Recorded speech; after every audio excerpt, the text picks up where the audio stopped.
Hi, I'm Diane Hullett, and welcome to the Best Life, Best Death podcast. Today, I've got a really special guest, a woman who is here in Colorado, and she is the founder and owner-operator of the first conservation cemetery in Colorado. So we're going to learn about that, hear what that means, and have a conversation with Emily Miller. Hi, Emily. Hi, Diane. Thanks so much for having me.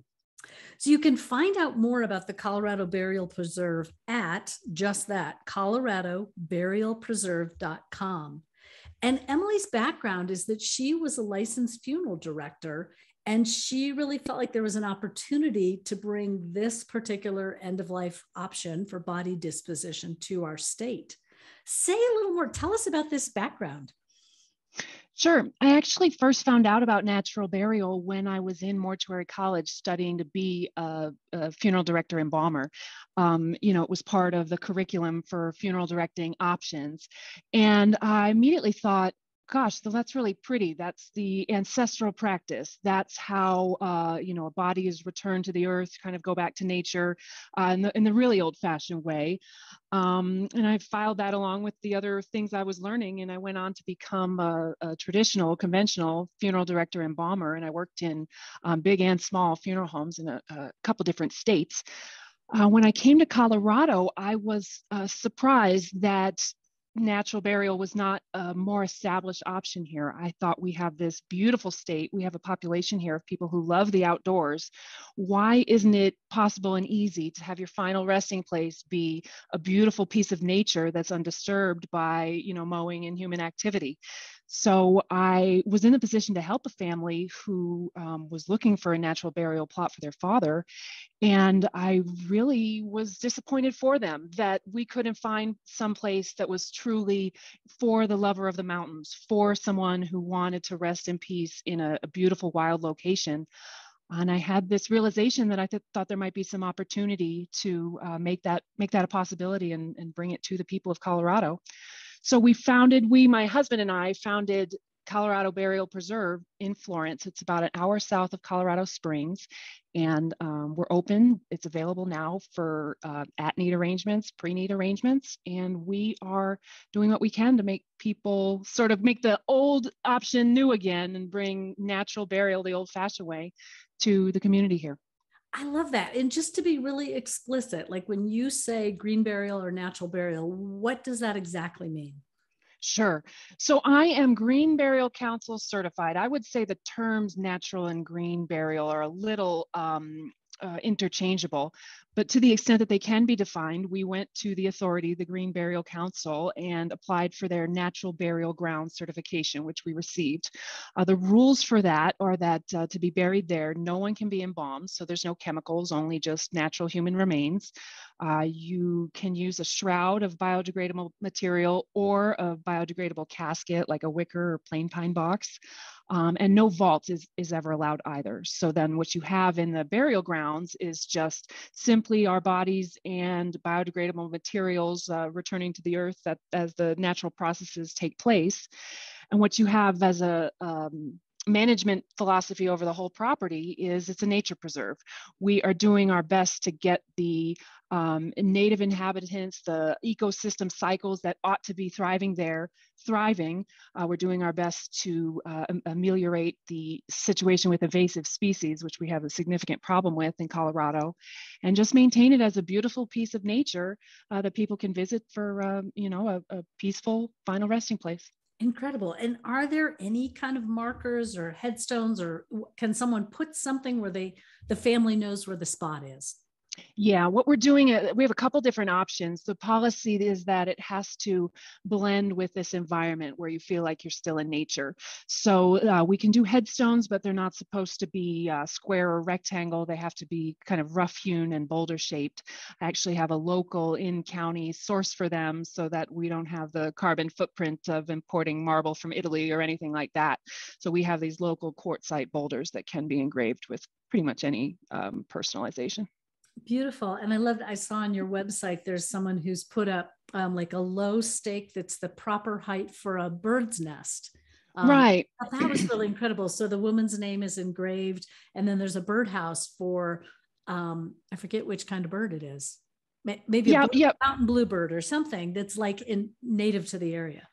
That's right. So that is another option we have for memorialization. We can only do a few of these because we're trying to create meaningful habitat for these songbirds, and for their nesting spots, they need to be so many yards apart from each other. Yeah, sure. But I thought that the bird box was an example of, you can have memorialization. The local stone, for me, it's pretty much ecologically, environmentally neutral, but the bird box is environmentally a positive. Out in Southern Colorado, we have we can have harsh conditions, and habitat is one of the biggest pressures for any animal species. So, to be able to provide a nesting site and a marking spot for, for someone's final resting place, it's a win-win. It's good for the environment and for the family. What a great combination. I also saw on your website a great term that I don't think I'd come across yet, which I should know, which was called inurnment, as opposed to internment, right? Internment with a T would be placing a body in a coffin or a shroud, but inurnment, tell us about that.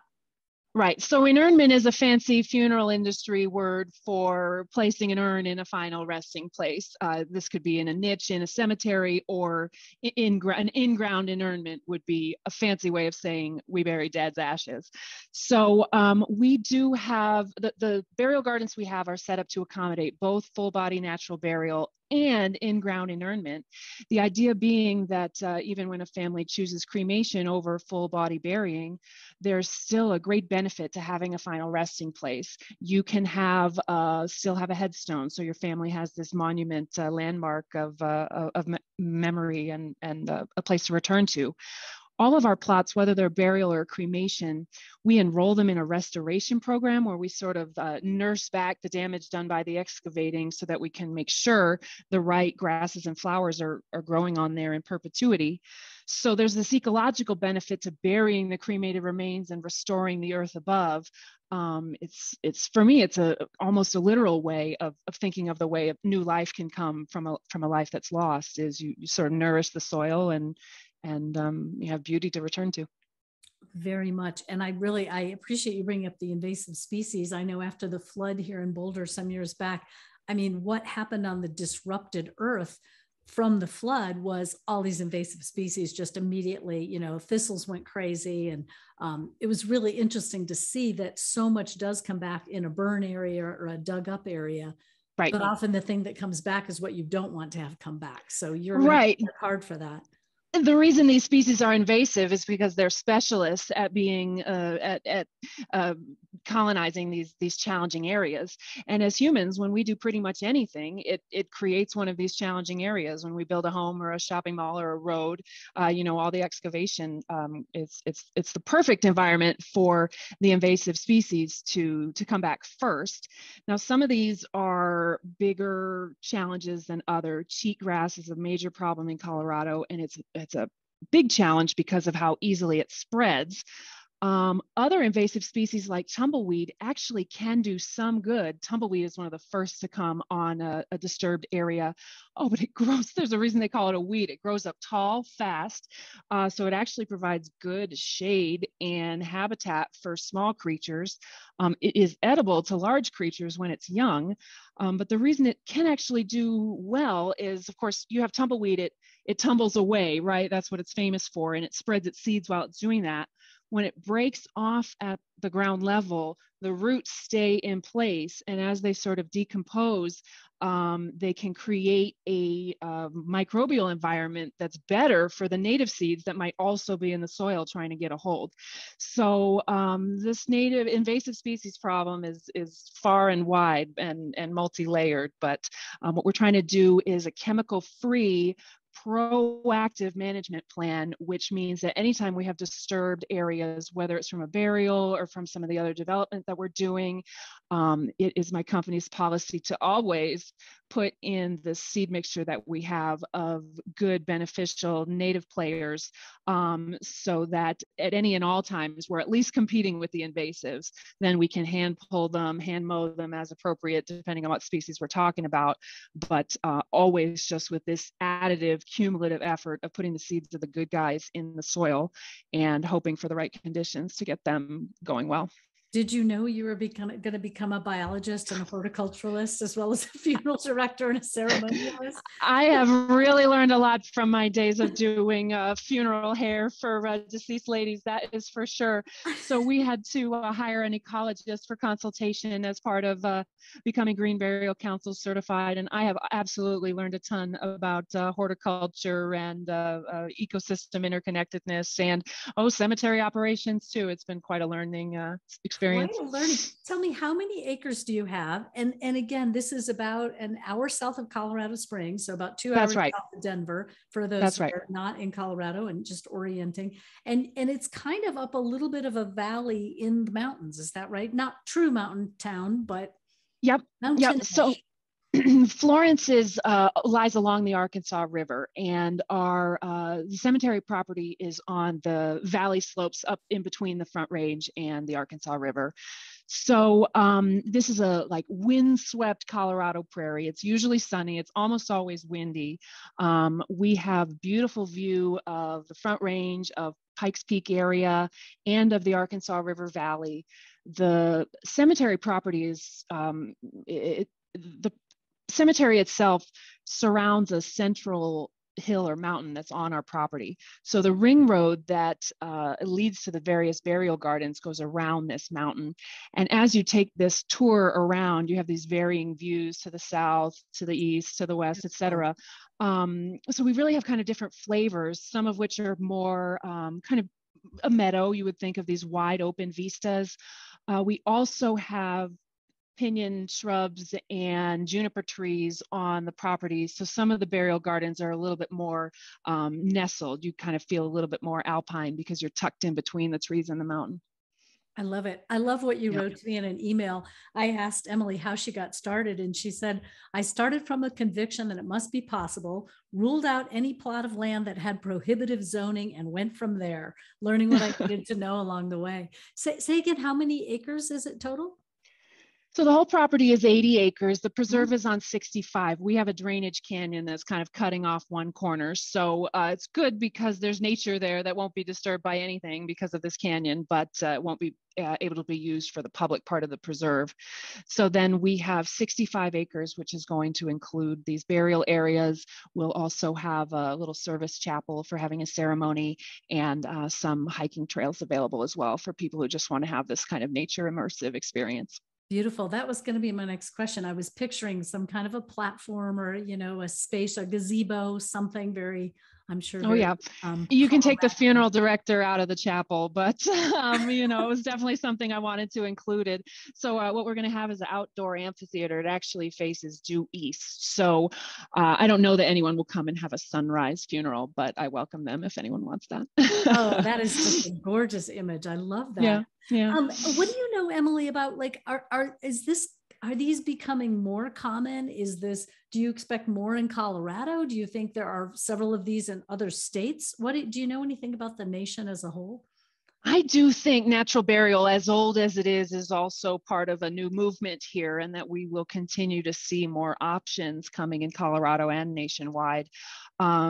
There have for a long time been hybrid cemeteries here in Colorado, which are cemeteries that either have a section where they specialize in natural burial, or perhaps a cemetery where the rules allow you personally to be buried naturally, even if most of the neighbors are conventionally buried.